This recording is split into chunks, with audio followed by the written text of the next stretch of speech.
kapatid. Okay, back to our seats. Balik po tayo sa ating mga upuan.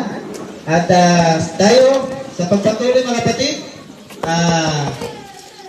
isa sa mga naging malaking papel po sa ating program po, yung mga nagluluto sa kusina.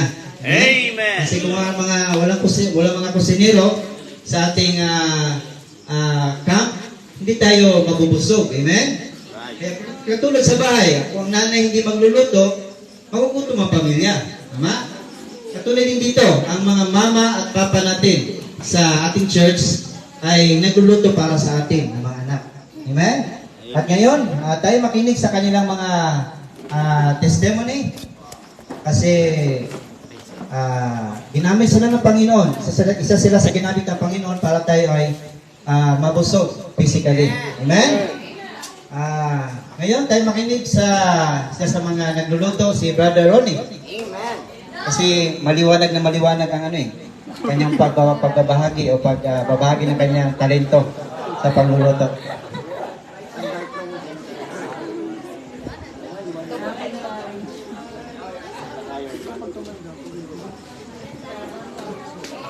Amen!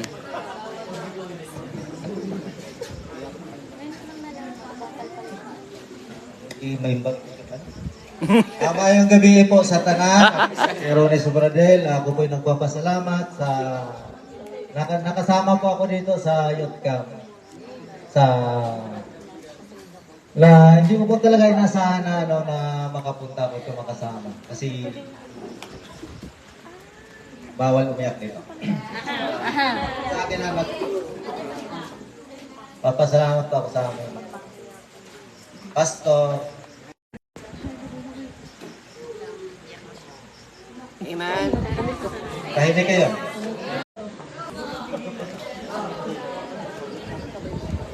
Kaya para tumingin kayo, para makita tayo.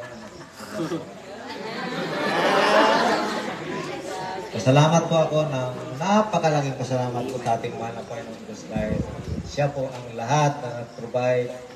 Ginamit po niya ang aming mahal na pastor na kahit isingkong duling wala kami. Pero nakasama kami. After this, I translate English.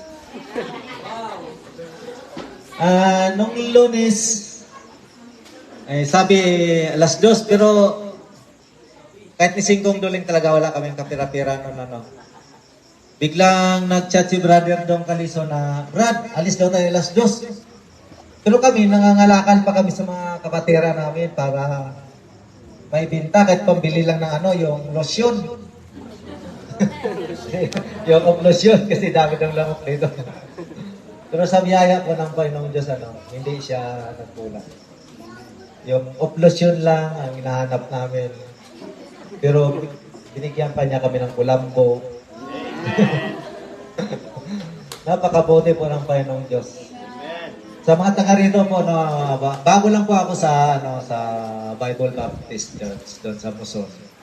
Pero pakiramdam ko, napakatagal ko na. Amen! Kasi sa pagmamahal ng mga doon, mga kapatiran, lalo na po sa aming mga pastor, hindi po siya nagpapabaya sa amin. Wala naman talaga akong pero ang Panginoong Diyos talaga ginamit siya. Brother Jimon, na talagang nagsusuluinin siya noon sa amin.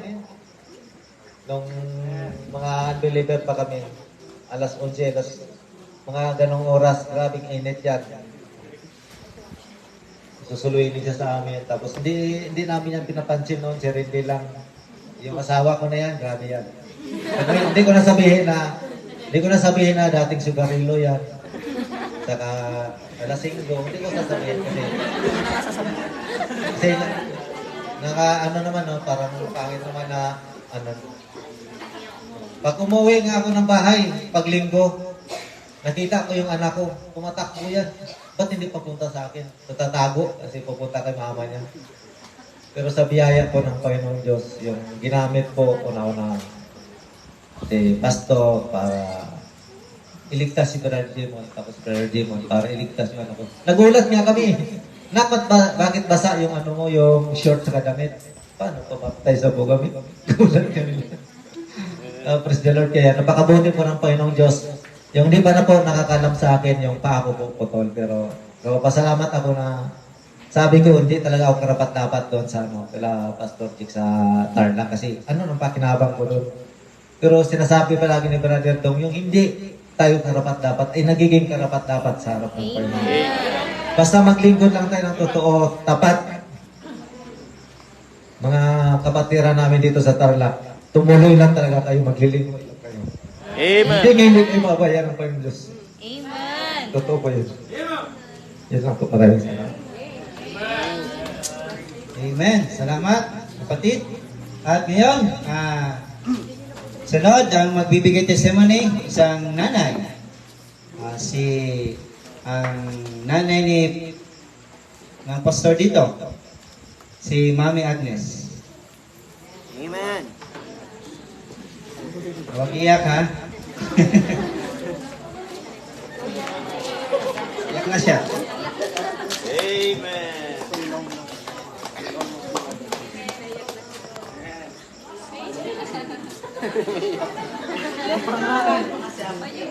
Walang mga Uy.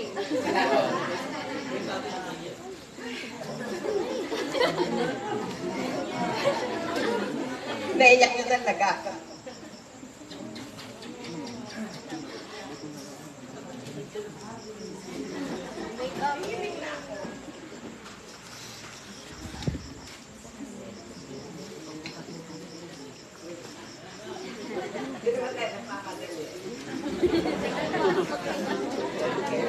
Magandang gabi po sa ating lahat. Upay.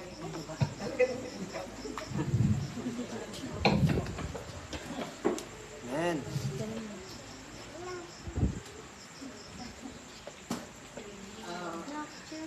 Papasalamat ang Panginoon kasi. Amen.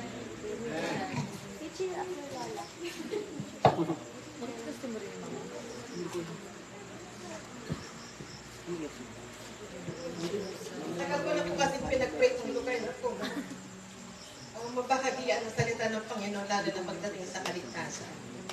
Kasi marami po talaga kami kang mag-anak dito na kasi dito ako pinanganak, dito ako lumaki. So, yung burden ba, simula nung tinagap ko ang Panginoon, nandun na po yung prayer ko na. Nawa tong lugar na to ay masyiran ng salita ng Panginoon lalo na pagdating sa kaligtasan. So, tinugot po ng Panginoon yung aking panalangin. Lalo na nung nag-decide si Pastor Jake, ang design niya talaga na mag-pastor at yung napili ng Panginoon na lugar sa kanya is dito. So, nakikuha ko talaga noon kasi yung mga mahal ko sa buhay nito, alam ko yung buhay nila. Kasi di ba dito nga ako ay pinanganak. So, kilala namin ang isa't isa. Kilala ko sila. Lalo na pagdating sa mga kamag-anak namin, sa mga pinsan. So, salamat church. Salamat po sa mga kapatiran. Kay Pastor Ronald sa kanyang pamilya. Sila Mang Dark. Kasi sila po yung ginamit ng Panginoon para kami ay makakilala sa Panginoon. Gusto talaga ako nagpapasalamat sa Panginoon. Talagang tinugon niya yung panalangin ko. So, nakikita po natin yung mga bunga dito. So, masaya talaga ako. Lalo na ngayon na nagkaroon ng soul winning camp dito. So, Amen. di man ako nakasama kanina kasi sobrang init na. Parang di ko kaya. Pero yung prayer ko talaga kanina sa Lord, sana maraming naligtas. So, yung mga feedback pa kanina nung dumating yung mga sabi ko tungtungaw na sa mga nanay. So, salamat talaga ako sa Panginoon. So, ang Panginoon talaga, sumasagot talaga ng panalangin. Kahit na gaano katagal yan. Yung sabi nga na panalangin, hindi lang yes, hindi lang no, masagot. Pero talaga ang Panginoon, kahit gaano katagal yung panalangin mo, kasi yung desire mo, ibinibigay talaga ng Panginoon. So, ang Panginoon talagang sumasagot ng panalangin. Basta yung ating panalangin is timely. Napakabuti talaga ng Panginoon. So, pinapasalamatan ko Panginoon na ganito sa iyo sa aking kalagayan, no? Kahit na ganito ako, guys. Nandun yung kalakasan na binibigyan niya sa akin. Kaya, alam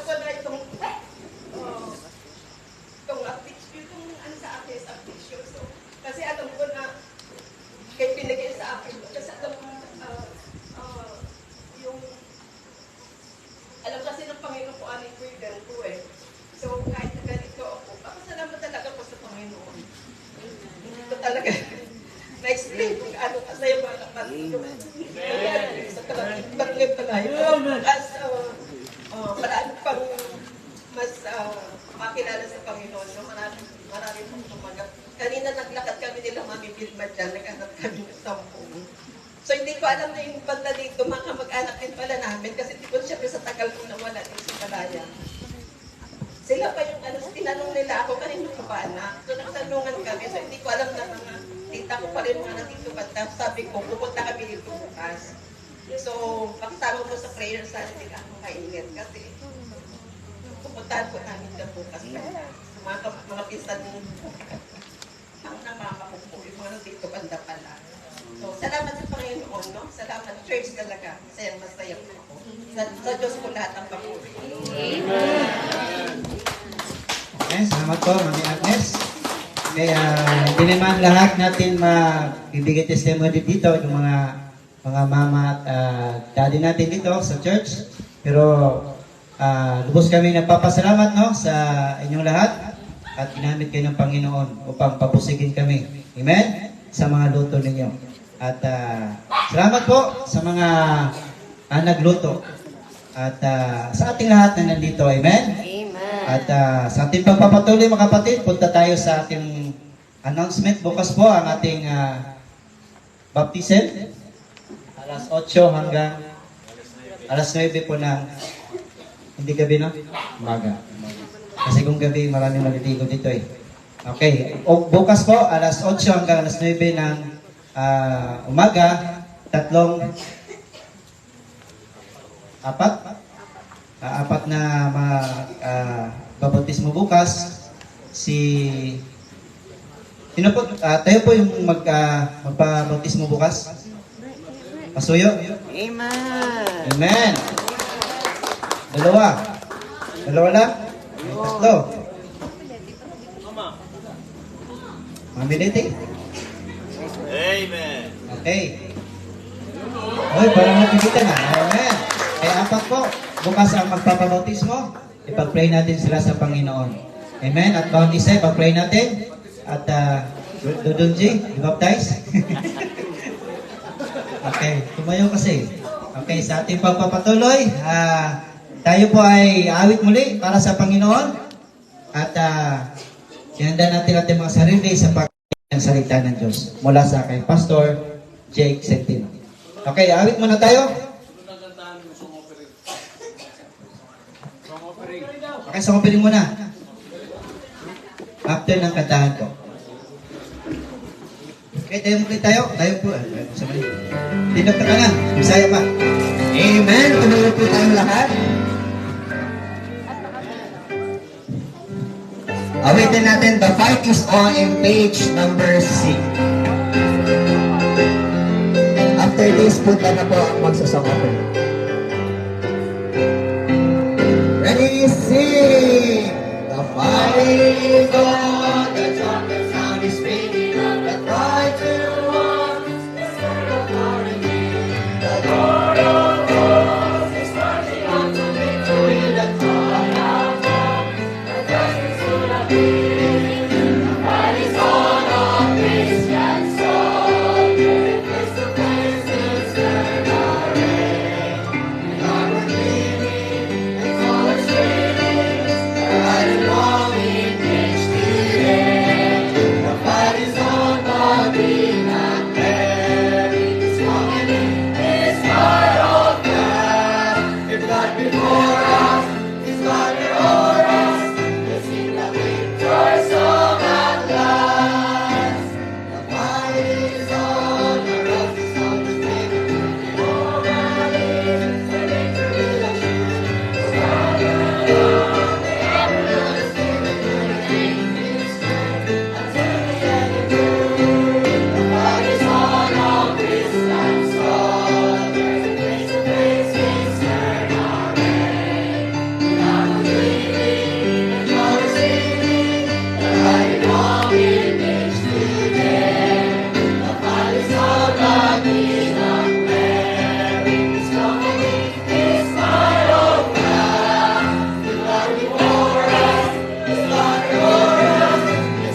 atensyon sa pakikinig ng salita ng Diyos.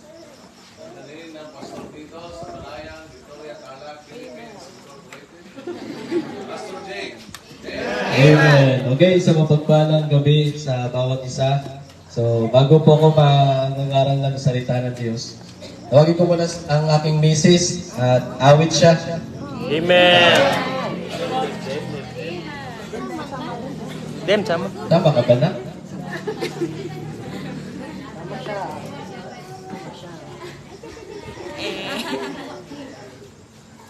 Amen. Magandang gabi po sa lahat. Good evening.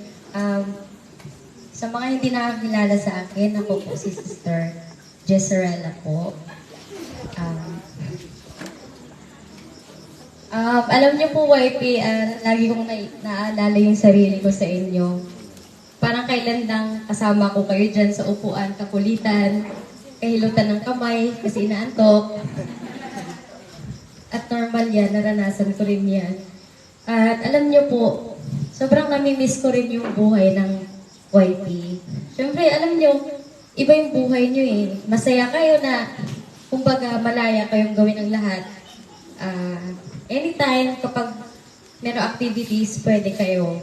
Kasi YP kayo. I mean, kumbaga, walang ano ba. Alam niyo na ibig ko sabihin. Oo, iba na pag nanay na. Pero hindi ibig sabihin nun, hindi masaya ang maging nanay. Siyempre, ibang level naman po yun ng kasiyahan. At yun, lalo na may package kang ganito. Alam niyo po, ito, blessing itong batang to talaga. Ito ay, iniisip, pag tinitingnan namin itong batang to, ini-imagine ko namin, paano kayo pag di kami sumunod sa kalooban ng Panginoon? At ito, bunga ng pagsunod. Amen. Amen. Sige, awit na po ako. Ang awitin ko po ay Count the Cost. Amen.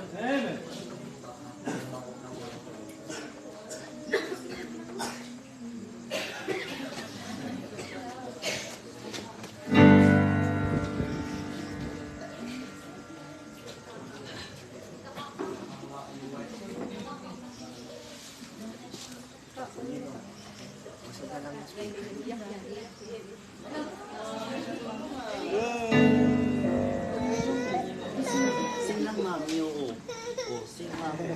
Listen to mami. Kapangitan sa kanya.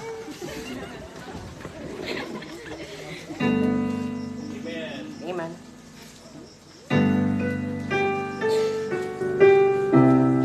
Sumunod din.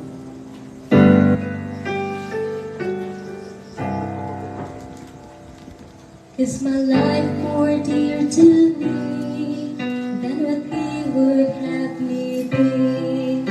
As I lay aside each dream I had to hold, would I count my gain as loss and take up my given cross? I'm willing to be spent for Christ my Lord. Down that cross of my sorrows, without hope and without God,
Amen. Tayo natin tumayo at tayo magbabasa ng salita ng Diyos.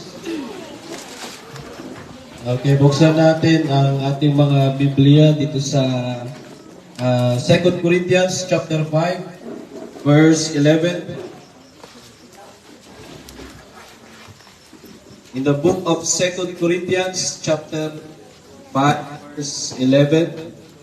So, are you happy? Are you happy tonight?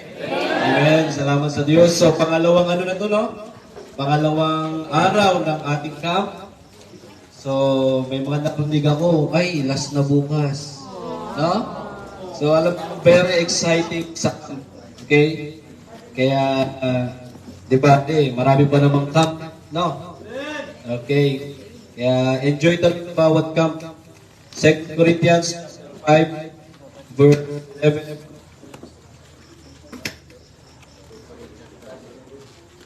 No, check. Say amen kung nakita na natin. Amen. Ako, hindi pa. 5 verse 11. Sige, sabay-sabay natin basahin. Ready? Loud and clear, go.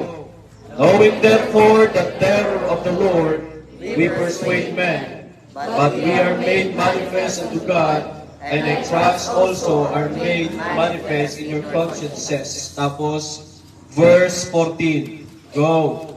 For the love of Christ constraineth us, because we thus judge that if one died for all, then we're all dead. Ay po'y manalangin.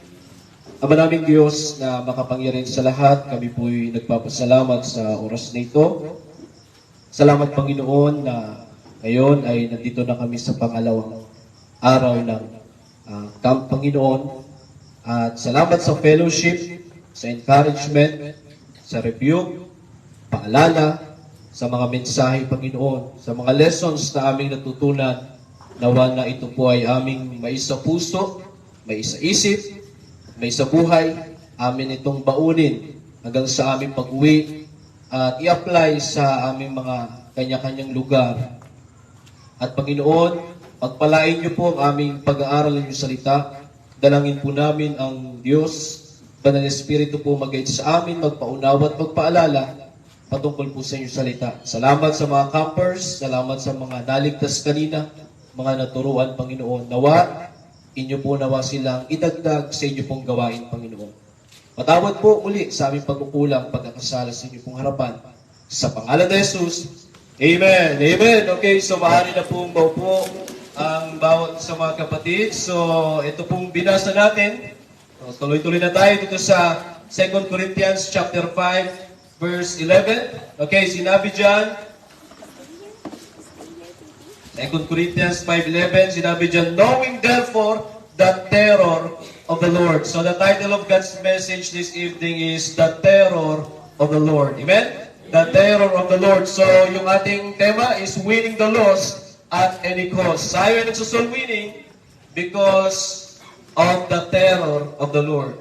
Okay? So sabi dyan, winning the lost at any cost. So sabi nga natin, pastor, dati tayo ay lost. Amen? So tayo ay bakit lost? Talunan, ligaw ng landas, ibig sabihin, tayo ay papunta sa impyerno kapag tayo ay binawian ng buhay, mga kapatid. Pero dito po sa binasa natin, okay, sabi ni Apostle Paul, sabi diyan, knowing therefore the terror of the Lord. So pag sinabing terror, mga kapatid, sinerch ko yan sa dictionary. Sabi doon, something that is terrifying. Sabi yung terrifying? Ano sa Tagalog ng terrifying? Something that is terrifying, yan ang terror. Ibig sabihin, nakakatakot. Amen? Nakakatakot. So, ang Diyos, meron siyang tinatawag na terror. Yo, parang terorista. Yo, pag sinabing terorista, nakakatakot. Okay? So, mga kapatid, sa madaling salita, ang terror of the Lord or ang hinanda ng Diyos, okay, na nakakatakot, syempre, ano pa yon? Walang iba kundi ang impyerno. Amen?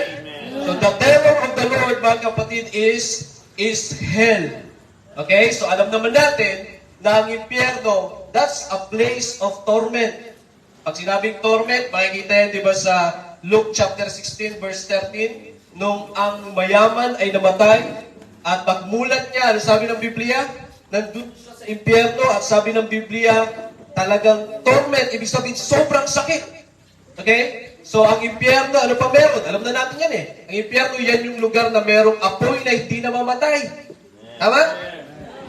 Kahit pagsamasamahin pa lahat ng bumbero dito sa buong mundo, hindi kayang patayin ang impyerno. At ano pa? Ang impyerno yan ay merong uod na hindi namamatay. Oh? The world diet na. Sabi ng Biblia. And the fire is not quenched, mga kapatid. So yan, sino ba namang hindi matatakot sa ganun? Tama? Tapos sabi ng Biblia, ang impyerno yan din ay place of darkness. Sinabing darkness, kadiliman. Okay? So, lahat tayo mga kapatid, ayaw natin pumunta doon. Amen? Kaya nga, ang ginawa natin, sumampalataya tayo. Amen? At tumanggap tayo sa Panginoon. But the question is, paano yung iba? Amen? Paano yung iba? Kaya, ang title is The Terror of the Lord. So, alam na natin yan, impyerno. So, because of the terror of the Lord, dahil sa takot or sa impyerno na nilikha ng Diyos. Alam niyo, ang impyerno, mga kapatid, hindi para sa atin yan. Ang impyerno, para lang po yan kay Satan. Sa Diablo. Amen? Para lang sa kanya talaga yan. At pati yung mga anghel na nadaya niya. Okay, hinanda yun para sa kanila. Pero nung nakita ni Satan yung mga tao, dinaya niya. Okay? Kasi ang impyerno, para lang yan sa mga makasalanan eh. Eh sino ba ang nagkasala? Eh si Satan, yung Diablo. Kaya para sa kanya yung impyerno. Pero ang nakakalungkot, pati ang tao nagkasala. Sabi ng Biblia, di ba sa Romans 3:23, For all have sinned and come short of the glory of God. At sabi ng Biblia, ang kabayaran ng kasalanan ay kamatayan. So lahat tayo mamamatay. At lahat tayo ay papunta sa impyerno.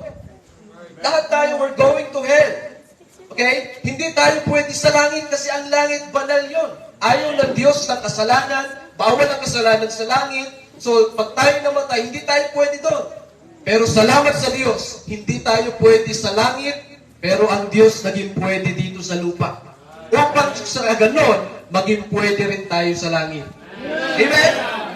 Anong bumaba siya dito sa lupa, napako sa krus ng Kalbaryo na matay, inilibing, pagkalipas ng 3 araw, ay nabuhay namang muli. So yun ay para kay Satan lang. Pero ang problema, ang tao din po ay nagkasala. Kaya ang tao pag namatay sa impyerno pupunta. Okay? So number 1, because of the terror of the Lord. Nandiyan na yan. So verse 11, because of the terror of the Lord, we persuade men. Amen? Pag sinabing we persuade, ano ba sa Tagalog ng persuade? Ibig sabihin, hinihikayat natin. Amen? Hinihikayat natin. Alam niyo mga kapatid, salamat sa Diyos kasi may mga taong naghihikayat sa atin. Amen? Hindi ako naniniwala na walang taong naghikayat. Meron talaga. Bawat isa sa atin dito, kaya tayo naligtas kasi meron taong naghikayat sa atin. Amen? Meron bang makapagsasabi dito, Pastor? Ako naligtas lang ako, Pastor. Bigla kong nalaman na yun pala ang paraan ng kaligtasan. Meron ba? Wala. Lahat sa atin may naghikayat. Amen? Kaya sino ba yung mga naghikayat sa inyo? Pasalamatan nyo yun. Salamatan mo siya na salamat na merong naghikayat. In-apply nila yung verse na to. We persuade men. Bakit? Because there is hell. Merong impyerno, mga kapatid. Kaya alam nyo, kung walang impyerno, bakit tayo magganito? Sabi na ng pastor natin, kung walang impyerno, maglaro na lang tayo. No, buo yung schedule ng ating buo, lahat games. Tama? Walang impyerno eh. Kung walang impyerno, ano ba pwede natin gawin? Kung walang impyerno, baka wala ding camp. Tama? Kung walang impyerno, ano na lang, lahat ng uri ng kasalanan gawin natin. Kasi pag tayo naman namatay, sa langit naman tayo pupunta kasi walang impyerno. Tama? So, hindi na tayo dapat mag-invest, magpakahirap, wala namang impyerno. Pero dahil sa may impyerno, kapatid, lahat ginagawa natin. Amen? Kaya salamat sa Diyos, nakita natin kanino, yung grabing init, Amen. Grabing init, grabe yung sakripisyo. Di ba? Alam nyo, ang lugar talaga dito sa Balayang, ganyan. Parang disyerto nga eh. Tama? Hindi katulad sa ibang lugar, bundok, halimbawa sa Bulacan, di ba? Bundok doon, maraming masunod. Dito, pag mainit, parang disyerto eh. Di ba? Pag nag-soul winning, nandun yung init, di ba? Nandun yung pagod. Pero bakit natin ginagawa? Merong impyerno, kapatid. Amen? Merong impyerno. Kaya dahil salamat, nalaman natin na kailangan pala talaga nating, persuade? Hikayatin, mga kapatid, ang mga tao. Amen? Kaya sinabi sa verse, tingnan natin sa verse 14, yung binasa natin kanina. Ano ang dahilan, mga kapatid, kung bakit patuloy tayong naghihikayat ng tao sa kabila ng nakakaranas tayo ng hirap physically, pero nagpapatuloy pa rin tayo. Why? Because sabi sa verse 14, for the love of Christ constraineth us. Amen? For the love of Christ constraineth us. Pag sinabing constrained, yun yung nagtutulak sa iyo. Amen? Kaya mga kapatid, alam nyo, nakakapagod ang soul winning. Pero alam nyo ba ang susi niyan? Para magpatuloy ka sa kabila ng pagod. Alam niyo ba ang susi niyan? Love of Christ. Amen. Amen? Love of Christ. O tignan niyo naman yung ginawa ng Panginoon sa krus ng Kalbaryo. Tama? Yung ginawa ng Panginoon sa krus ng Kalbaryo, hindi po biro yun. Napako siya sa krus, pero bago siya napako, pinagbubugbog muna siya, pinaghampas siya, kinurunan siya ng tinig, pinulit yung damit niya, pinako siya sa krus, pinainom siya ng suka, tapos tinusok yung tadyak niya, at halos maligo siya ng dugo. Bakit ginawa niya yun? Because of His love. Love of Christ. Kaya mga kapatid, kung bawat isa sa atin merong love of Christ, merong pag-ibig ng Panginoong Jesucristo, kahit na nahihirapan ka, magpapatuloy ka. Amen? Kasi meron kang pag-ibig ni Kristo. Mga kapatid, huwag tayong umasa sa sarili nating pag-ibig. Kasi ang pag-ibig, ang emosyon ng tao, ngayon masasabi mo, yung tao, mahal mo eh. Di ba, yung people? Pero bukas, iba na yung mahal mo. Yan ang emosyon ng tao. Pabago-bago. Pag sariling pag-ibig mo lang, ikaw umaasa, may araw na mahal mo ang soul winning. Pero pag napagod ka, ayoko na. Hinto na ako. Bakit? Sarili mo kasing pag-ibig. Pero i-apply mo yung pag-ibig ng Panginoong Kristo. Amen? Pag meron ka, Lord, bigyan niyo po ako ng pag-ibig na katulad ng pag-ibig sa inyo. Upang sa ganun na kahit mahirapan ako sa soul winning, magpapatuloy ako. Amen? Bakit? Kasi merong pag-ibig ng Panginoong Kristo. Amen? Mga kapatid, huwag tayong tumigil na maghikayat ng tao. Kasi pag hindi natin sila hihikayatin, naghihintay sa kanila yung terror of the Lord. Amen. Yung katakot-takot na impyerno. Amen? At hindi lang sila, yung mga mahal natin sa buhay. Tama. Amen? Alam nyo, ang nakakalungkot, ang sipag-sipag natin sa ibang tao, pero yung mga mahal natin sa buhay, hindi man lang natin madala. Amen? Ang una, ang first mission natin, mas maganda kapatid, kung sino yung kasama mo sa tahanan. Amen? Right. Amen? Kaya kung gano'n tayo kasipag sa labas, ganun din naman sa ating mga tahanan. Ipanalangin natin sila, na sila ay madala natin sa Panginoon. Pero ayaw talaga, Pastor, sige lang, tuloy lang.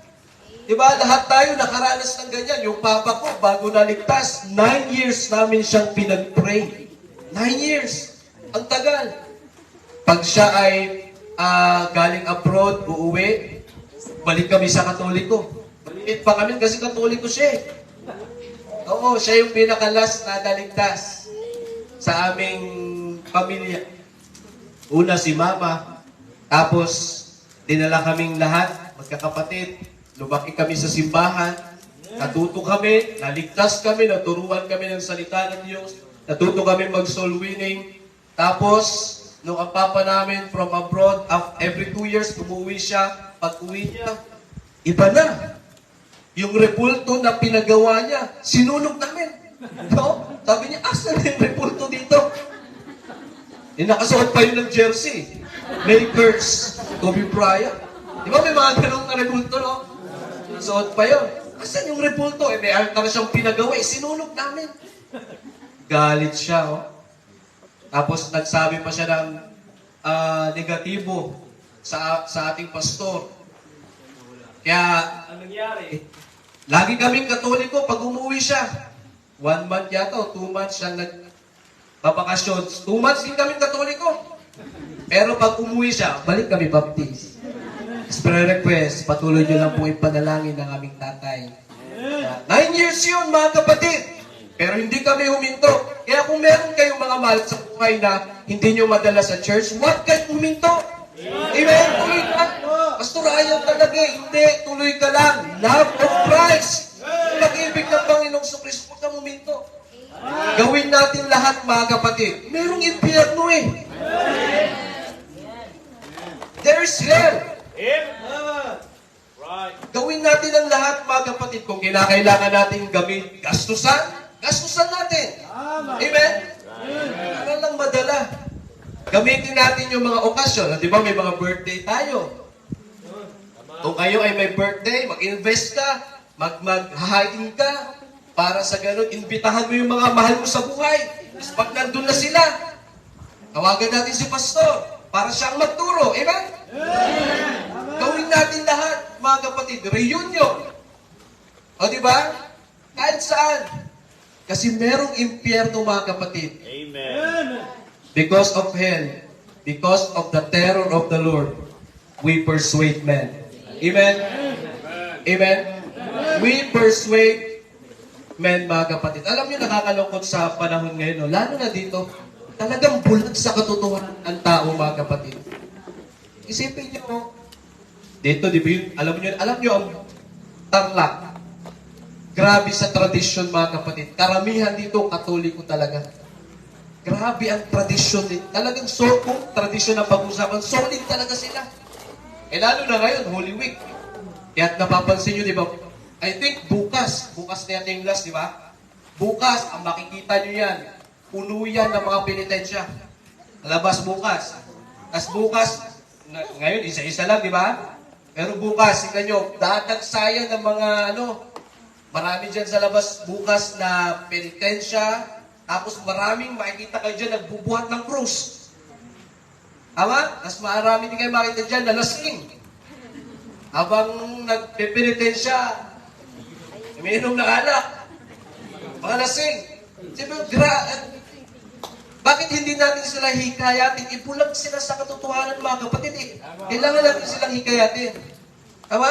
Amen. Tapos sabi nila, Pastor, ginagawa namin yan para mabawasan yung kasalanan. Di ba yun naman talaga yun?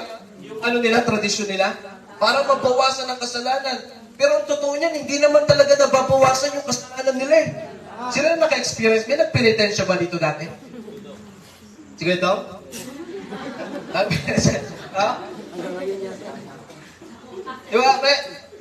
Di ba yun yung knowledge natin na alam niyo ba ang penitensya, mga kapatid, ang English niyan ay penitence, ibig sabihin niyan, pagsisisi sa kasalanan. Pag tinignan niyo yung ibang version ng Biblia, like NIV, ang tawag nila doon is penitence. Pero pagdating sa King James Version, tawag doon? Pagsisisi sa kasalanan? Repentance. Yun, repentance. Pag sa ibang version, penitence, penitensya, na ang ibig sabihin, bago ka patawarin ng Diyos, saktan mo muna yung sarili mo. Ganon sila kaya tignan nyo naman sila. Ang init-init, sinasaktan yung sarili. Mga kapatid, hindi po nakakapagbawas ng kasalanan yan. Kasi una, pag tayo nagkasala, hindi tayo tinuruan ng Diyos na saktan natin yung sarili natin. Sabi ng Biblia, confess your faults one to another. Hindi sinabi na pag nagkasala ka, sige mag-confess ka, saktan mo yung sarili mo. Hindi. Sinabi nga ng Biblia, love your neighbor as thyself. So tinuruan din tayo, mga kapatid, na mahalin natin yung sarili natin. And in the first place, yung katawan natin, hindi yan sa atin. That's right. Pinagkatiwala lang ito ng Diyos. Kaya mga kapatid, wala tayong karapatan na saktan natin yung sarili natin. Amen. kahit na gaano kalaki kahit na gaano kalaki or kaliit or anuman kasalanan na gawa natin, mga kapatid, wala tayong karapatan na saktan yung sarili natin. Kasi hindi sa'yo yan. Templo ng Diyos yan. Amen? Hindi sa atin yung katawan natin. E tingnan nyo sila. Kaya ang totoo niyan, akala nila nababawasan yung kasalanan nila. No? Patuloy pang lumalaki ang kasalanan nila. Tapos pagkatapos ng witness kami mismo. Ba, mga kapitbahay, pagkatapos ng penitensya, nandun sila, grupo nagiinuman. Sila yung mga nagpenitensya. Tama ba mga taga dito? Tama, amen? Oo, di ba? Ganun sila. Mga kapatid, kaya meron pa nga habang hinahampas, tumatawa. Tumatawa. Oh, siya, wala yung talagang kalukuhan lang lahat. Amen? Kalukuhan lang talaga lahat, mga kapatid. That's why we persuade men. Amen? We persuade men. Paano na lang sila, mga kapatid, kung hindi sila tatanggap sa Panginoon, no? Eh, yung mga mahal natin sa buhay, alam nyo ba na pag sila namatay, at kung hindi sila ligtas, sabi ng Biblia, sa impyerno sila pupunta. Isipin nyo, yun yung lugar na merong apoy na hindi namamatay, na pag ikaw napunta doon, buong katawan mo doon, buong kaluluwa mo susunugin. Kung dito sa lupa, pag napasa yung kamay mo, anong pakiramdam? Napakasakit. Pero sa impyerno, hindi lang kamay, hindi lang paa, buong katawan. At sabi ng Biblia, yun ay habang buhay. Kung yung mahal mo sa buhay na hindi paligtas, yun yung mararanasan niya. Amen? Kaya pag siya ay namatay, at ikaw din namatay, parang rich man and Lazarus yan, magkikita kayong dalawa. Halimbawa, may kapatid kang hindi ligtas, pag yun namatay at magkita kayo, ano sasabihin niya? Pag nasa impyerno siya, sabi, naglalangit-ngit yung ngipin niya, sakit ng nararamdaman niya, tapos nakikita mo siya sa impyerno, tapos nakikita ka niya sa langit, ano sasabihin niya? Hindi mo man ako sinabihan, magkatabi tayong matulog sa higaan, magkapatid tayo, hindi mo man ako sinabihan kung paano pumunta dyan sa langit. Amen? Kung may close friends kayo na hindi paligtas, oo, linggo-linggo ay nagsisimba. Hindi mo man lang ako sinabihan. Ang masakit dyan kung sinabi, akala ko kasi nag-joke ka lang. Diba? Ay, kasi akala ko, parang wala lang kasi yung mo eh. Diba?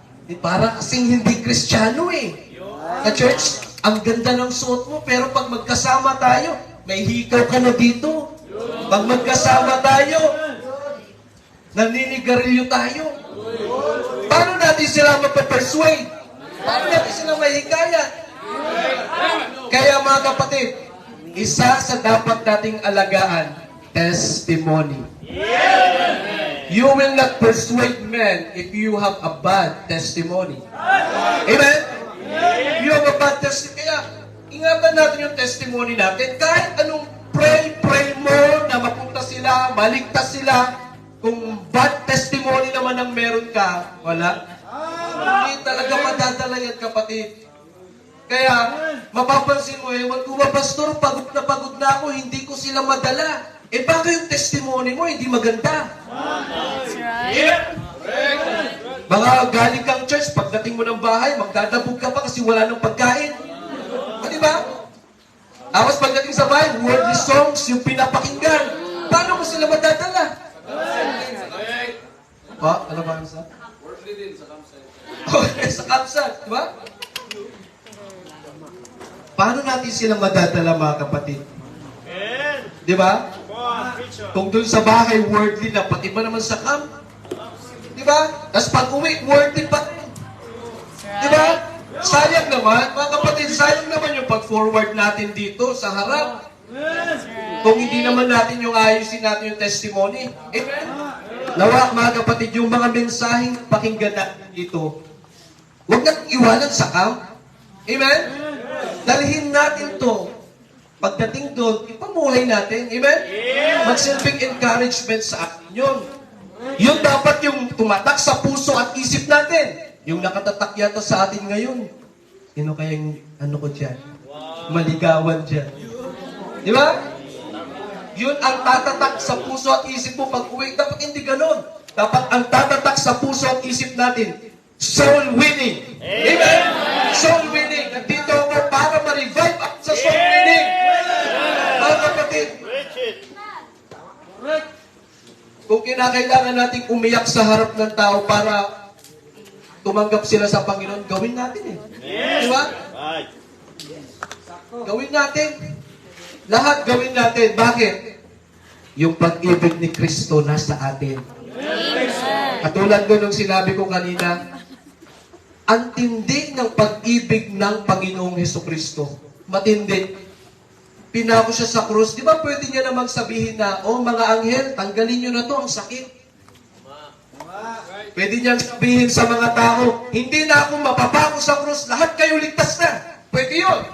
Bakit? Makapangyarihan siya eh. Amen?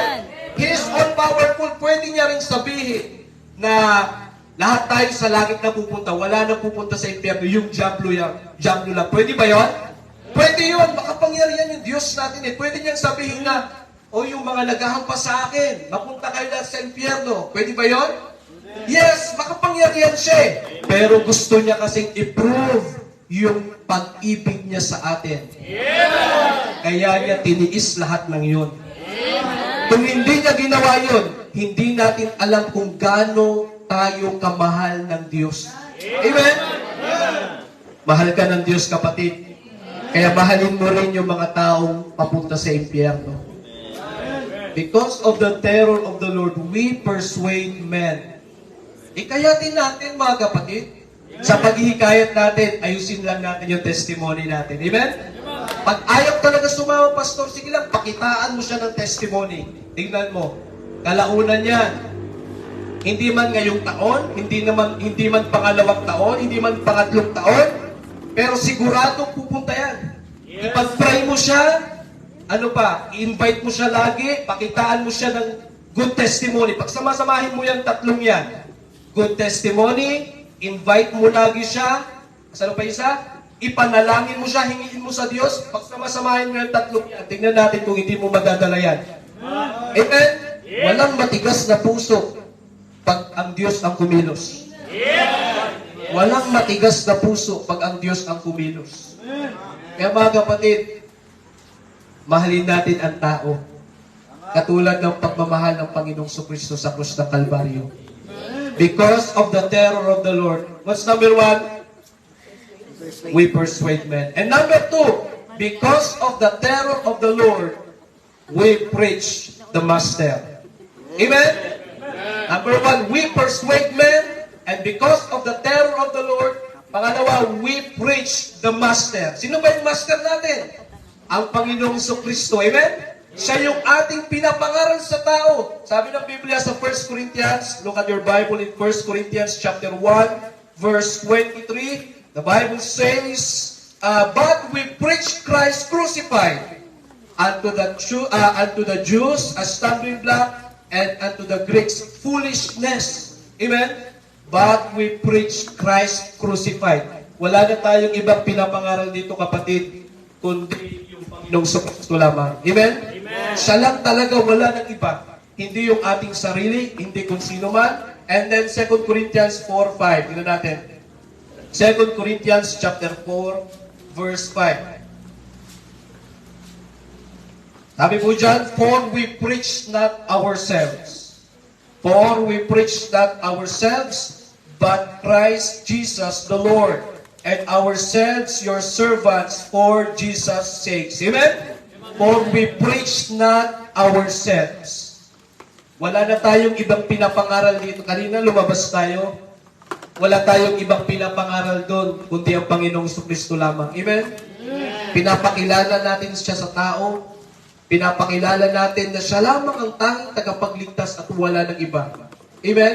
Hindi ang kabaitan ng tao, hindi ang pagpapamiyembro sa simbahan, hindi ang simbahan ang makakaligtas, tanging ang Panginoong Kristo lamang. Amen? Siya lang at wala ng iba, mga kapatid. Siya yung ating pinapangaral. Amen? Salamat sa Diyos. May mga tao ding nangaral sa atin. Amen. Diba? Alam nyo ba na dapat talaga na magtiyaga tayo sa tao? Alam nyo kung bakit? Kasi minsan meron ding nagtiyaga sa'yo. Amen? Alam nyo ba na dati may nagtiyaga din sa ating manalangin? Nandito po ko ngayon, naniniwala ko dahil may nagtiyaga sa akin. Amen? Nakaupo kayo ngayon dyan kasi merong nagtiyaga sa inyo. Amen? Merong nagtiyaga sa inyo. Sino sa inyo yung ano? Alam nyo talaga kung ano yung tinanim, yun ang aanihin eh. Tama? Sino sa inyo nung ini-invite dati patago-tago? Sino? Oh. Ngayon, pag kayo naman nag-invite, may nagtatago din sa inyo. Tama? Tama? So, mapapagod ka pa? Hindi. Bakit? Kasi yung dati na nag-invite sa'yo na tinataguan mo, hindi na pagod yun. Amen? Kaya mararealize, oo nga, no? Dati patago-tago ako at kung wari busy. Oh, tinutulog. Kung wari tulog. Oo, di ba? Kung wari, wala po si... Di ba? Lahat gagawin. Sino nakaranas ng gano'n? Patago-tago, busy-busyhan. Ako niwala na maraming ganun sa atin. Amen? So, salamat sa Diyos. Ang point natin is, salamat sa Diyos kasi may mga nagtiyaga sa atin. Binabalik-balikan tayo. So, same din naman mga kapatid. Kung meron kang taong pinagtsatsagaan na madala mo siya sa Panginoon, huwag kang huminto. Amen? Ipangaral lang natin ang Panginoon sa Kristo. Amen? Colossians 1. Tingnan natin Colossians. Colossians chapter 1 verse 28. Colossians 1:28, whom we preach. Ito, warning every man. Sa pangangaral ng salita ng Diyos, mga kapatid, alam nyo ba yan ay pag-warning din? Amen? Pag sinabing pag-warning o pagbibigay ng babala sa tao, na sinasabi natin sa tao na merong impyerno. Ang impyerno, akala nila, laro-laro lang, di ba? Langit, lupa, impyerno. Yun ang akala nila. Pero di nila alam, mga kapatid, totoo ang impyerno. Ha? Totoo ang impyerno. And tandaan nyo, mga kapatid, maiksi lang ang buhay ng tao. Life is short, mga kapatid. Dito sa Balayang, alam nyo ba na meron akong tao dito o bata, namatay siya. Tapos nagsisi talaga ako kasi hindi ko siya naturuan. Oo. Lagi ako dun sa court, nung buntis pa si Mrs.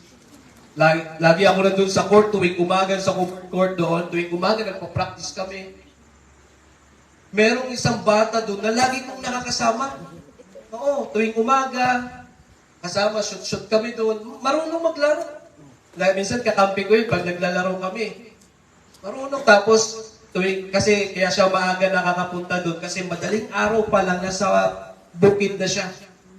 Tapos pagkatapos nun, yung pahinga niya sa court, sakto, lagi kami lagi kami nagkikita.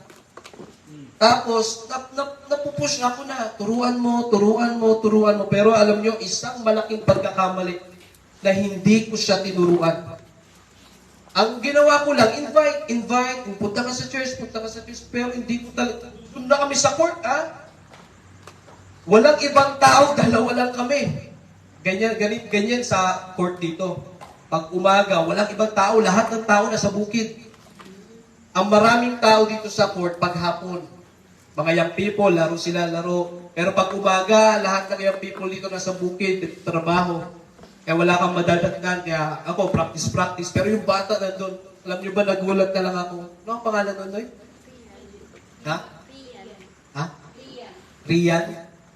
Alam nyo, nagulat na lang ako. Nakita ko sa Facebook kung namatay. Nalunod. Ilan taon yun? 40?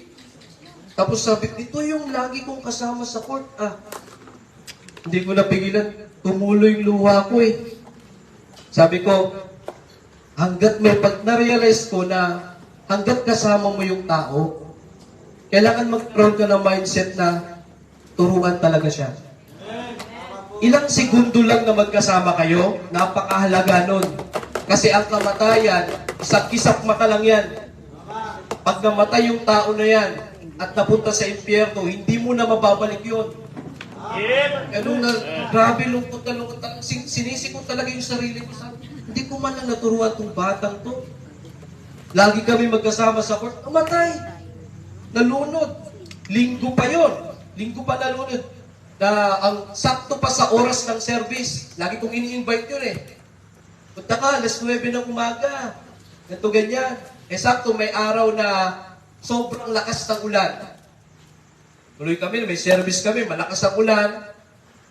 Tapos, kinabukasan, doon na lang natin nalaman, no? Ganitong oras siya natagpuan, ganitong oras siya namatay. Kasi may kasama siya, yung kasama niya, nakalo, di ba? Nakaalis, nakaligtas ba? Di ba? Ay, hindi rin, patay pa sila? Di ba? Sino yung tumakbo na nag-report ka lang? Yung pinsan. Tapos, yun yung oras na nagsiservice tayo. Pero ini-invite ko yun. Kaya sabi ko, kung nasa church lang sana siya, yung oras na yon. Kaya mga young people, delikado na oras ng simba tas wala ka sa church. Delikado yan. Wala ka sa simba, oras ng simba, tas ano-ano ginagawa mo. Punta ka sa iba't ibang lugar. Delikado yan, mga kapatid. Eh yung bata, sabi, sayang. Sayang. Kaya ang lesson na nakita ko doon, bawat tao na maano ko dyan, talagang inaano ko. Hanggat maaari, kailangan ko itong maturuan. Kahit na yung tipong nagmamadali ka, yung maisingit mo lang yung kaligtasan, malaking bagay na yun. Kasi once na siya mamatay, hindi mo na mababalik yun. Hindi na natin mababalik yun. Kaya yung mga mahal natin sa buhay, na lagi natin kasama, pag namatay yan, hindi mo na mababalik yan. Kahit nagaano kabait yan, kung hindi yan ligtas, sa impyerno pupunta yan, mga kapatid. Ngayon, itong nakaraan lang, o kahapon lang nilibing, may namatay din dyan, di ba? Young people, 24 years old. Ang kinamatay ay sa kidney failure. 24 years old. Yung hospital pa nun, yung hospital ni anak Tarlac Medical Center, ang laki ng milyon yung ginastos nila para lang pa magamot yung tapos nag-post sila sa Facebook, ganito ganyan. Sabi, pastor, pag-pray mo naman to, pag-pray. Pinag-pray natin, wala, hanggang doon lang talaga yung buhay niya. Komplikasyon na, tapos namanas na. 24 years old, mga kapatid. Kaya hindi natin masabi yung panahon. Hindi natin masabi, malakas pa naman ako. Sa 30 na ako maglilingkod sa Diyos. Hindi natin masabi yon. Amen? Sabihin, hanggat buhay pa tayo, 24 years old, namatay. Ikakasal na yun, next month. Nag-ready na sila ng mapapangasawa niya. Oo. Tapos may mga invitation na. Next month na yung kasal, tama? Hindi nakaabot sa Eh, hindi natin alam yung bukas, ha? Kaya, imagine mo na lang yung mahal mo sa buhay. Paano kung bukas mamatay na yan? Paano? Kaya yung mindset ng soul winning, kahit saan ka pumunta, paano kung mamatay yung katabi mo? Hindi dito, hindi katabi nyo, ha? Ibig sabihin, kaibigan nyo, mahal nyo sa buhay. Diba? Amen? Paano na lang sila, mga kapatid? That's why we preach the Master. Amen? Amen.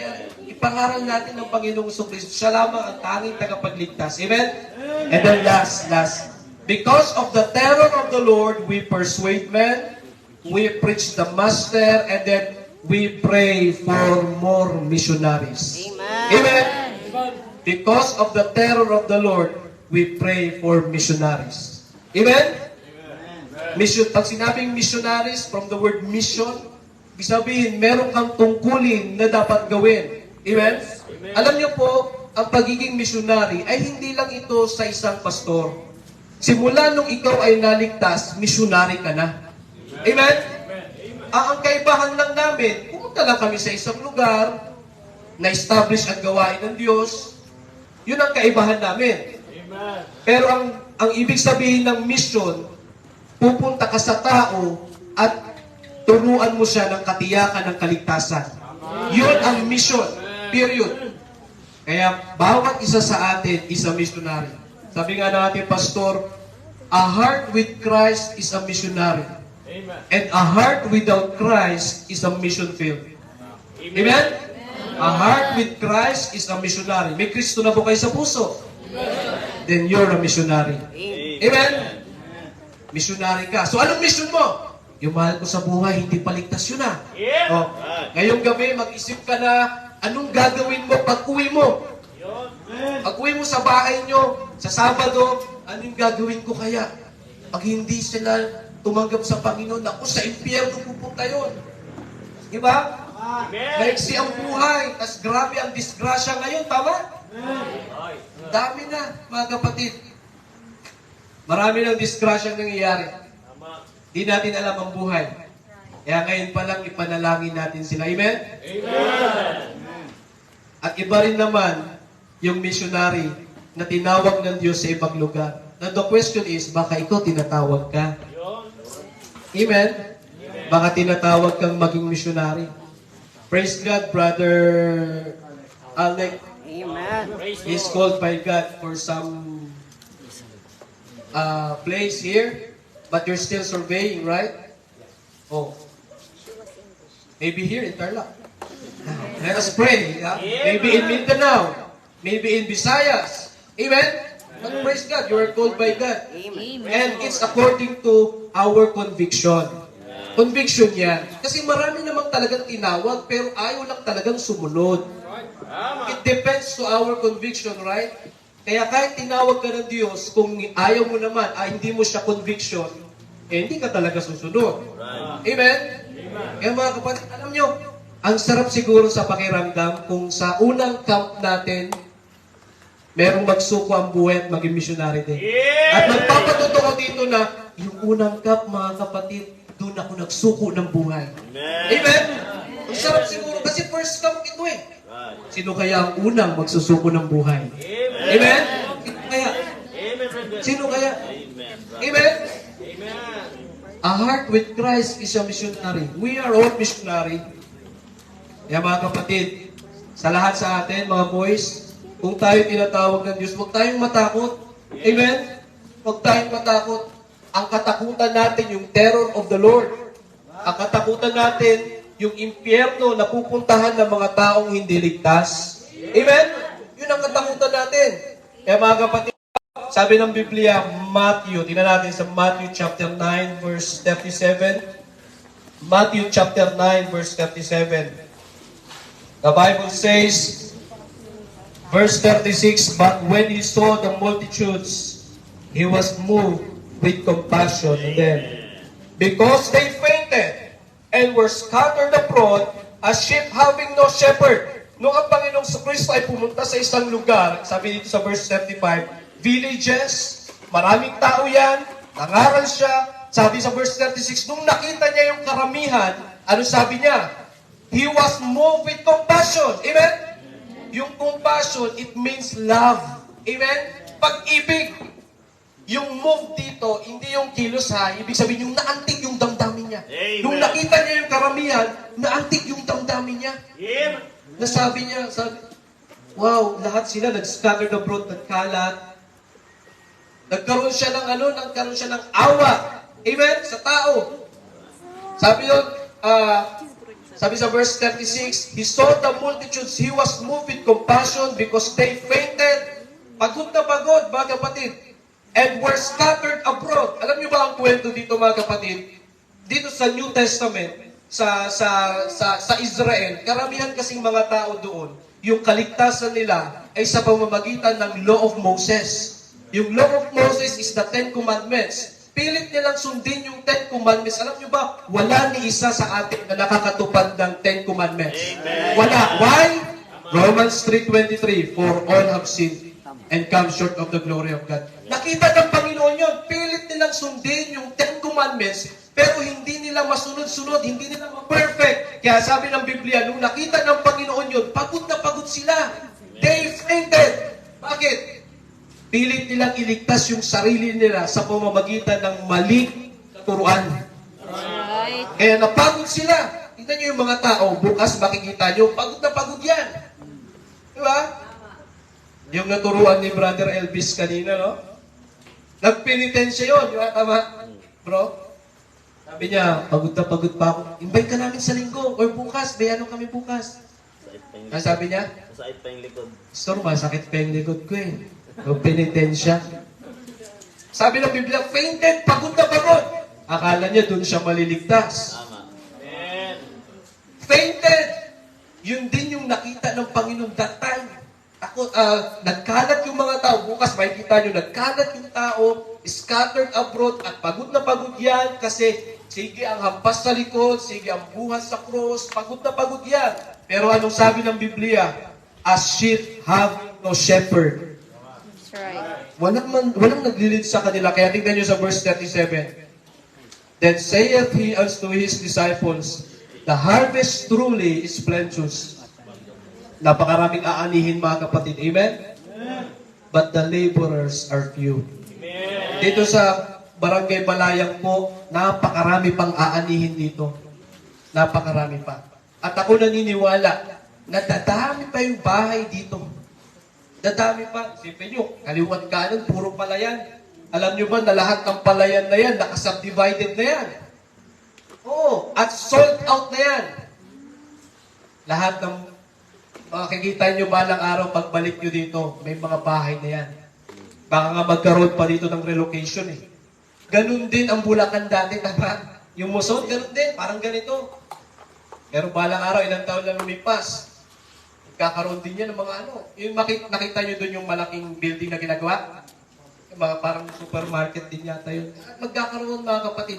Dadami ang bahay dito, ang tao, mga kapatid. Kaya, the harvest truly is plenteous. Amen? At ganun din naman sa Luzon. Maraming tao, the harvest truly is plenteous. But the problem is, the laborers are few. Ang sabi ng Panginoon, napakaraming anin, pero konti lang ang manggagawa. So nakita ng Panginoon yon. Dahil kukunti ang manggagawa, ang tanong, gusto mo bang sumali? Amen? Kunti lang ang manggagawa. The question is, gusto mo bang sumali? Amen? Nice job. At sabi dito sa verse 38, pray ye therefore the Lord of the harvest, that He will send forth laborers into His harvest. Amen? Prayer request, ito ng Panginoon. Yes, amen. Nakita niya yung karamihan, pagod, walang shepherd, okay? Papunta sa impyerno. Sabi sa verse 13, the harvest truly is plenteous, but the laborers are few. Kaya nag-prayer request ang Panginoon. Amen? Manalangin tayo na ang Diyos magpadala siya ng mga manggagawa. Amen? More laborers, more missionaries, more soul winners. Amen? Sabi niya, manalangin. Alam mo ba ganito ang mangyayari dyan? Ang prayer request ng Panginoon, magpadala ang Diyos ng maraming missionaries or laborers. Alam niyo ba kapag nagsuko ka ng buhay, ibig sabihin, sinagot mo yung prayer request ng Diyos. Amen. Amen? Prayer request niya yun eh. Amen. Kaya sabi ko, alam niyo ba, isa din sa nagtulak sa akin para magka-burden sa mission, count din. Amen. Nag-forward ako dun sa kay sino yun? Ayun, kay Erap, tama. Salamat mo, Pastor. Kay Erap, nag-forward ako noon. Tapos yun din yung naglalaro sa isip ko, prayer request ng Panginoon, mag-send ang Diyos ng laborers. Ngayon, pag nagtuko ka ng buhay para maging laborer ng Panginoon, ibig sabihin, sinagot mo yung prayer request ng Diyos. At pag sinagot mo ang prayer request ng Diyos, matutuwa ang Diyos. At pag natuwa ang Diyos, hindi kanya pababayaan sa kanyang gawain. Amen? Kaya tayo, mga magbimisyon, huwag kang matakot. Bakit? Hindi ka niya pababayaan. Bakit? Sinagot mo yung prayer niya eh. Amen? Hindi tayo pababayaan ng Diyos pag nagsuko tayo ng buhay kasi sinagot natin ang prayer request ng Diyos. Amen? Pag hindi mo sagutin ang prayer request ng Diyos, hindi matutuwa ang Diyos, malulungkot ang Diyos. So, ang gagawin ng Diyos, patuloy lang siyang magsasabi ng prayer request. Ipag-pray natin na maraming laborers. Ngayon, sabi doon, laborers are few. Kunti lang manggagawa. Gusto mo bang dumagdag? Gusto mo bang dumagdag? Ngayon, kung gusto mong dumagdag, ito na yung panahon, ito na yung chance mo na magsuko ka ng buhay. Wag na yung wag na yung tsaka na. Yes. Kailan pa? Sabi ng kanta, kailan ka pa magsuko ng buhay? Kapag hindi mo na kaya soul winning. Kailan ka magsuko ng buhay kapag umidad ka na ng 30? Paano kung hindi ka umabot ng 30?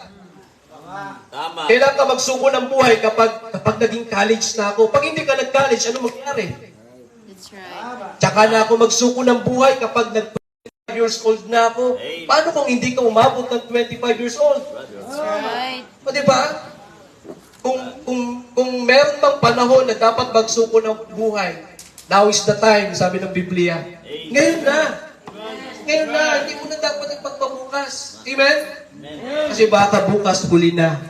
Amen. At kapag huli na, maliit din ang tsansa na mabahagian mo ng salita ng Diyos, yung mga mahal mo sa buhay. Amen? Tama. Kaya mga kapatid, we pray for missionaries.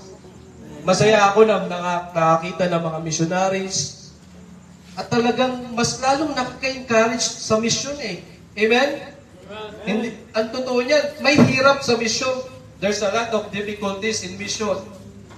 But the Lord say, He will never leave us nor forsake us. Amen? God will provide all our needs. God requires to us, our seriousness in serving the Lord. Amen? Yun lang ang hinihingi. Maging seryoso ka lang sa panawagan ng Diyos. Hindi tayo pababayaan ng Diyos. Sa inyo mga kalalakihan, kung tinatawag kayo ng Diyos, huwag kayong matakot. Huwag nyo isipin yung, dami ng sakit na lumalabas. Meron pa ngayon yung anong sakit yun? Pero Pertussis. Bago daw yun, di ba? Tapos nag-promote na naman sila ng mask. So, para sa atin, nakakatakot yun. Paano ako mag-mission kung ang dami ng sakit na lumalagana? Paano ako mag-mission kung mataas na ang kilo ng bigas? Paano ako mag-mission kung mataas na yung bilihin? Kaya mag-create ng doubt sa iyo yun. At bubulungan ka ng jablo, huwag ka na mag-mission, magtrabaho ka na lang. Amen? Kung tinawag ka ng Diyos na magtrabaho sa secular, praise God. Amen?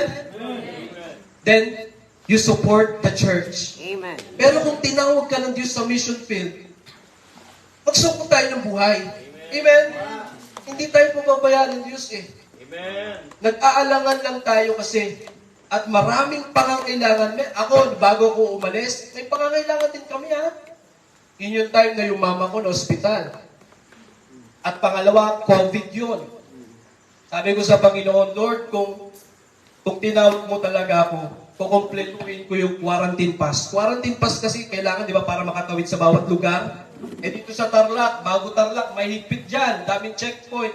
Kaya doon sa San Jose, inano ko yun, quarantine pass. Pati dito sa barangay, kinontak ko sila Kap, para talaga makadaan na maayos. Ang dami, requirements. Sa madaling salita, ang smooth ng maraming checkpoint, pero pag pinakita mo, padaanin ka agad. Amen. Amen. Tapos pagdating ko dito, akala ko sobrang higpit. COVID-free pala. Kaya nung nag-mission tayo dito, door to door. Amen? Tapos nung nag-start pa kami, siksikan. Diba? Sabi ko, iba pala talaga pagkalooban ng Diyos, no? Yung ina-expect mo, mas higit pa sa gagawin sa'yo ng Diyos. Kaya akala ko malalockdown ako, pero hindi eh. Hanggang ngayon, hindi lockdown. Amen? Kaya mga kapatid, sumunod ka lang talaga sa kalooban ng Diyos. Hindi naman talaga tayo pababayaan ng Diyos. Sinasabi mo lang na napapabayaan ka kasi baka hindi ka sumusunod sa kalooban ng Diyos. Amen? That's right. Amen ba? Kaya mga kapatid, the terror of the Lord. Mahirap matulog kung impyerno ang pinag-usapan. Amen? No? Pag impyerno ang pinag-usapan, dapat hindi ka na nagpe-prayer meeting. Impyerno ngayon eh. Amen? Dapat ang puso mo ngayon, sabi sa Bisaya, dalag, di ba? Dalag. Ano sa Ilocano yung Katluwa? Ha? Ha? Kararwa? Oh, kararwa. Kararwa ba? Kararwa. Kararwa. Parang palaka lang yun. Kararwa. O di ba? Pero sa Bisaya, kalag. Tagalog, ilok. Tagalog, kaluluwa. O di ba? Dapat ganun yung nasa puso mo ngayon, hindi yung tulog. Antok. Diba? Amen? The terror of the Lord. We persuade men. We preach the Master. We pray for missionaries. Tayo pinadalangin ang manaming Diyos na makapangyarihan sa lahat. Salamat, Panginoon, sa mensahe. Salamat sa paalala, sa encouragement sa amin, Panginoon, sa gabing ito. Pagpalain niyo po, Panginoon, ang patuloy sa camp. Give us more strength, wisdom, and understanding, Panginoon. Salamat sa mga mensahe na amin pong napapakinggan, na patuloy na nag-create sa amin ng burden, na patuloy lang sa soul winning. Ang pinakamahalaga sa mundong ito is soul winning. Salamat, Panginoon, sa mga taong nag-text sa amin. Nawa ang mensahe na aming napapakinggan ay may tanim ito sa aming puso't isipan at amin itong may apply sa aming pag-uwi sa kaming kanya-kanyang tahanan. Purihin ka sa pangalan ni Jesus. Amen. Amen.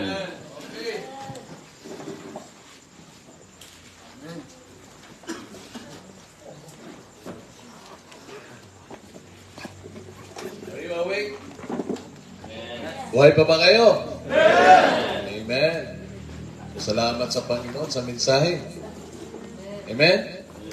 Kung walang impyerno, mag-inuman na lang tayo, no? No? Pabilihin ko na yung mga people ng alak. Wala ang impyerno eh. Yan ang mga paborito ng iba eh, alak eh. No? Alam niyo ba? Salamat po sa message ha.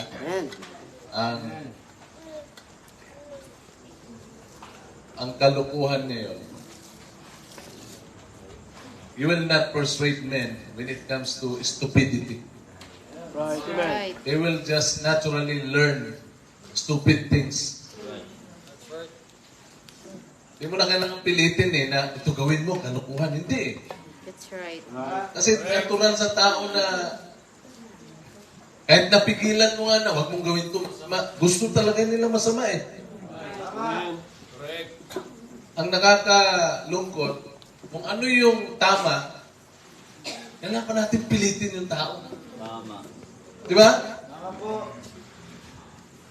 Right. Kaya huwag tayong mag-give up. Amen? Kayo, natutong manigarilyo. May nagpilit ba sa inyo? Wala. Natutong mag-inom. May pumilit mo sa inyo? Uminom ka. Pag hindi ka uminom, papatayin kita. May gumanyan ba? Wala, di ba? Right. Lahat ng kalukuhan, all of the stupid things that we did before, we choose it. Talagang pinili natin. Preaching the Word of God to other people is very important. Amen.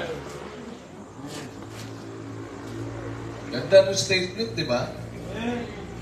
Tinawag ka ng Diyos sumunod ka, isipin mo, you are answering the call of God or the prayer of God.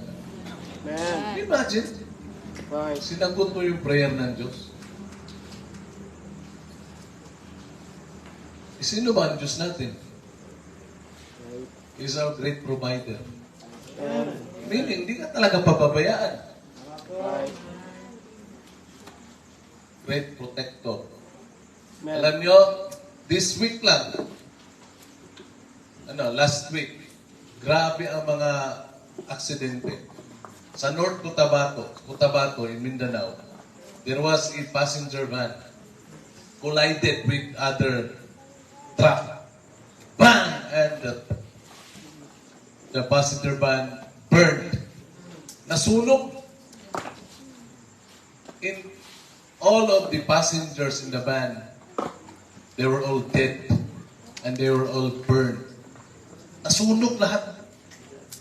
Can you imagine? Saan papunta yung mga ngayon? Papunta sa bakasyon kasi nga dahil sa tradisyon. Tapos ito lang bago lang, Monday yata, doon sa probinsya ko, sa Bukidnon, sa Manolo Portage, meron kasing daanan doon na parang tukang manok Mangima Road. Meron na laglag naman na sasakyan doon pa sa may tubig. Patanggit. Di ba? Kaya tayo, pasalamat tayong buhay pa tayo, ha? Okay? So, salamat sa Panginoon. Amen? So, dahil sa iba, kita ko, ano ba sunod nito? Nakalive ko ba tayo? Ano? May swimming ba ngayon? Hindi, walang magsuswimming na boys. Matulog na lang sila kasi karamihan tulog. Naantok, ha? Tulog na lang kayo, ha? That's right. Okay? Kayo, walang walang maliligo na boys ngayon, ha? Yes. Kahit bata. Matutulog na sila. Sander, matulog na. Where's Sander? Okay? Tulog na. Pag-preaching, tulog. Okay? Tapos tulog na,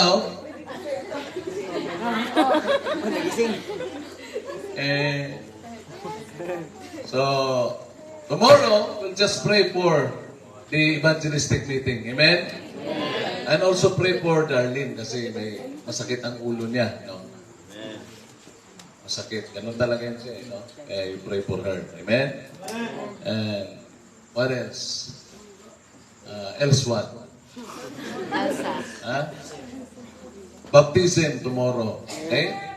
Baptism. So, yung mga ibabaptize, you must learn how to not to breathe for 5 minutes because you will be drowned for 5 minutes. Ikaw, yung aking binabautismuhan ng 5 minuto. Sa wangis ng kanikamatayan. Oh! Nakihawakan yung ulo kasi. Okay? So, service is not complete without offering. Amen. Amen.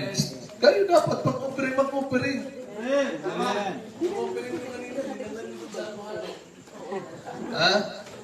Okay. Let's all stand up. All stand up and put your hands on your pocket and then give your money for offering. Okay? Let us have our offering. Let's pray. Our loving Heavenly Father, Lord, thank you for the message that you have given to us. Lord, thank you for the great reminder that there's the terror of the Lord. Lord, thank you so much. Bless us tonight. Bless our giving of our offering. We ask these things in the name of our Lord and Savior, Jesus Christ. Amen. Amen. Okay, let's give. I'm giving and giving. Wala tayong ano?